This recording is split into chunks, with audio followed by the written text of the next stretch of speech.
When World War II broke out, the Disney studio was prepared to do its part.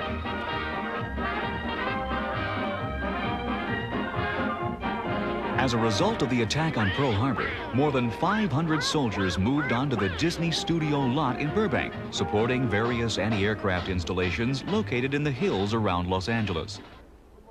Veteran Disney animator, storyman, and director Jack Hanna recalls what happened.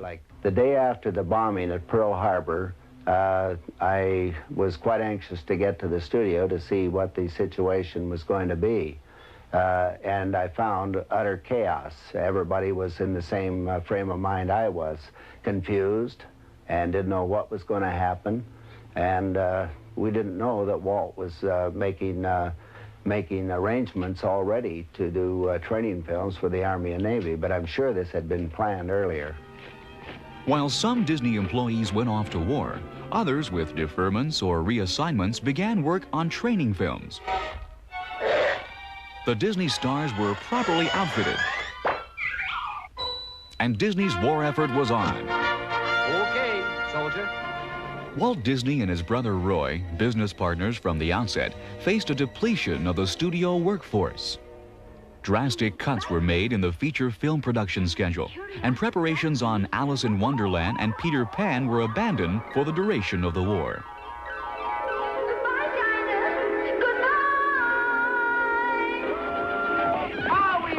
A popular legend tells the story of an animator who stopped work on The Wind in the Willows to join the Army, and returned 4 years later to continue animating the exact same scene of the film.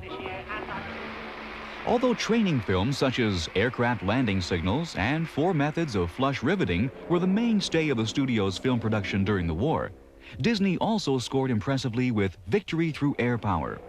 It was a visually stunning animated film which argued convincingly that World War II would be won or lost through the use of aircraft. At the same time, Donald Duck starred in several of the most popular Disney films. In a memorable Academy Award-winning short, Der Führer's Face, Donald's work in a German ammunition factory turned out to be only a frightening nightmare. And in another, he realized that paying taxes meant helping to win the war. Just address it to your local collector of internal revenue. Okay, so long. And Donald often appeared in wartime cartoons as a flustered draftee, with a burly, perplexed Pete as his stern drill sergeant. I said don't move!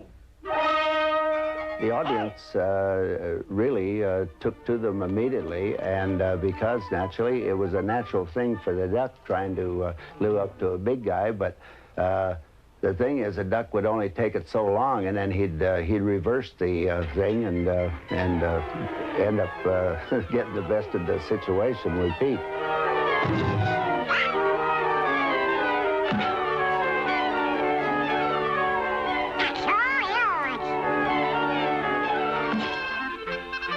Donald also suffered as the victim of his nephew Huey, Dewey, and Louie's ingenious pranks.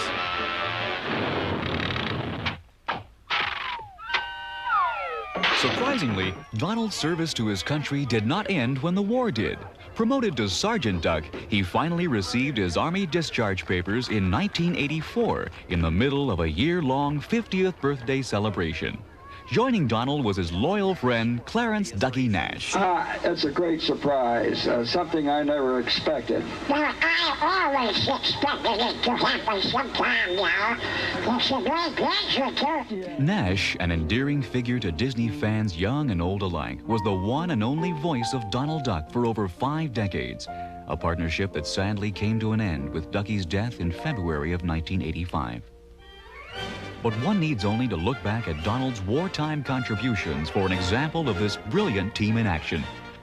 Through Nash, Hanna, and the entire animation staff, Donald emerged as one of the nation's leading heroes. As the average American with something to contribute, Donald played an important role in Disney's war effort. One of the biggest attractions in the Disney family of animated characters, he provided Americans with some lighthearted moments during the troubled days of World War II. I'm glad to be a citizen of the United States of America.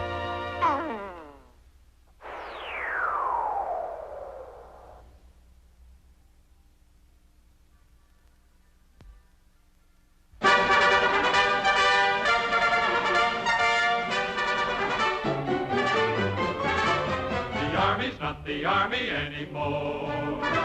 It's better than it's ever been before. The bugler blows, I can't get 'em up at 7:15. But if you're tired, stay right there and sleep until 11.